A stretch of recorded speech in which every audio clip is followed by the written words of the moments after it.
mianatra eo a-tongotry Jesosy isan'andro.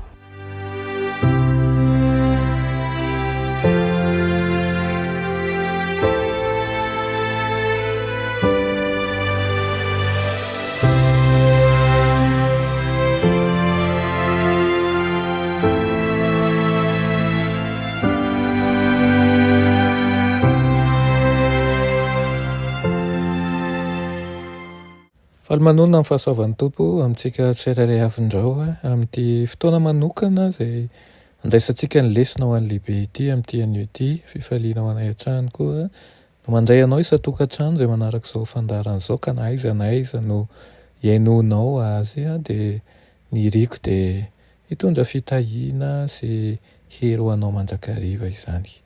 Mialohan'ny hidirantsika ary amin'ny lesona anio dia hivavaka isika. Ry Andriamanitra tsara izan-danitra mbola velom-pisaorana anao izahay noho ny amin'ny fifinaina mahavelona sy ny fitantananao rehetra manodidina anay. Matoa izay mbola tahaka an'izao dia noho ny fiarovanao ary ihany koa eo ihany koa ny fanahy masina izay mitaona anay mandrakariva ho ao aminao. Tompo tsy tomombana izahay ary betsaka ny fahotanay koa dia hifonanay eto anatrehanao izany. Amboary izahay ankatoanao, atsapa ihany koa fa tsy mahavita ninonina raha tsy miaraka aminao. Fa dia mitenena tompo fa vonin-kainanao izahay. Anaran'i Jesosy, amen. Lohateny lesonantsika androany dia manao hoe tontolon'ny salamo. Tontolon'ny salamo. Ao anatin'ny salamo an-tsany ny lesonantsika ary amakivaky ny bokin'ny salamo dia mametraka ny fanontaniana hoe inona moa ny toerana misy an'Andriamanitra eo amin'ny fiainan'ny mpanao salamo. Ny tontolon'ny salamo dia mifototra tanteraka amin'Andriamanitra, mikatsaka ny hanolotra amin'ny vavaka sy ny fiderana, ny traikefa rehetra eo amin'ny fiainana amin'Andriamanitra. Andriamanitra no mpamorona, izy no mpanjaka, izy no mpitsara ny tany manontolo. Manome ny zava-drehetra ho an'ny zanany izy, noho izany dia tokony atokisana amin'ny fotoana rehetra mihitsy azy.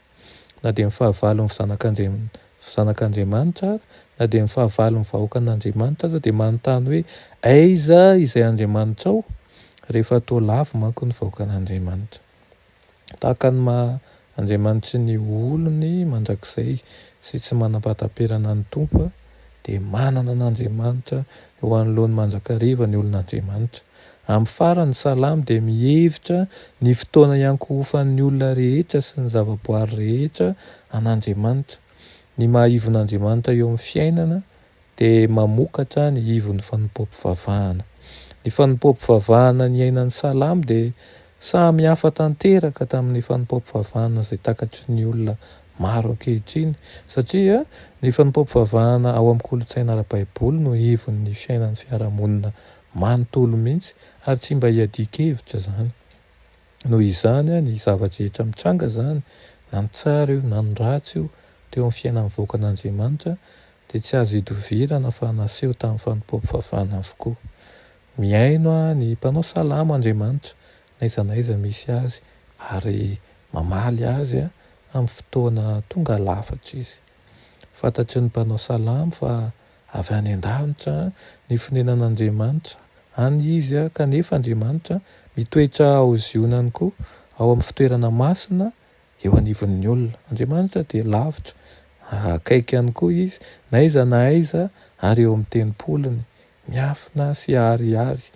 Ao amin'ny salamo no ampiarina ireo toetran'Andriamanitra izay ohatran'ny hoe samihafa izany raha jerena. Ary ny mpanao salamo dia nahatakatra fa akaiky sy alavitra sy ny ale tsy azo sarahana ao anatin'ny tena maha-Andriamanitra.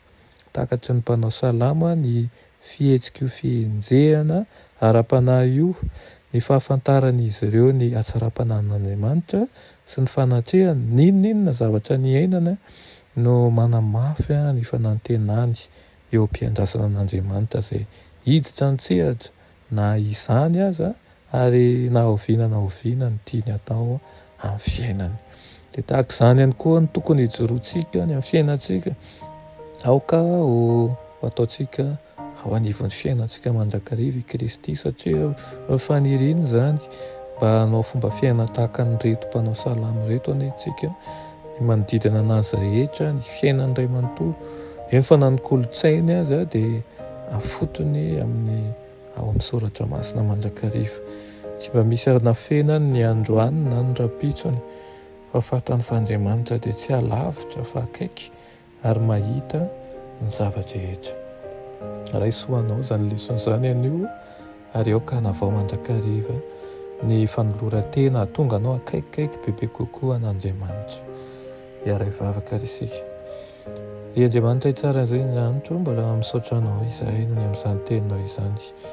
Misaotra ray satria eto aniranay mandrakariva ianao, mahita ny manjoanay rehetra ary mahatsapa sy mikatsaka izay rehetra mahasoa anay.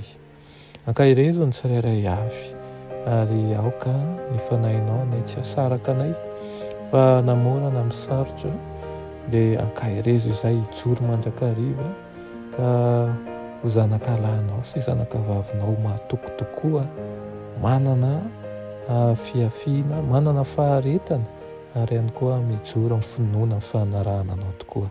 Amin'anaran'i Jesosy, amen.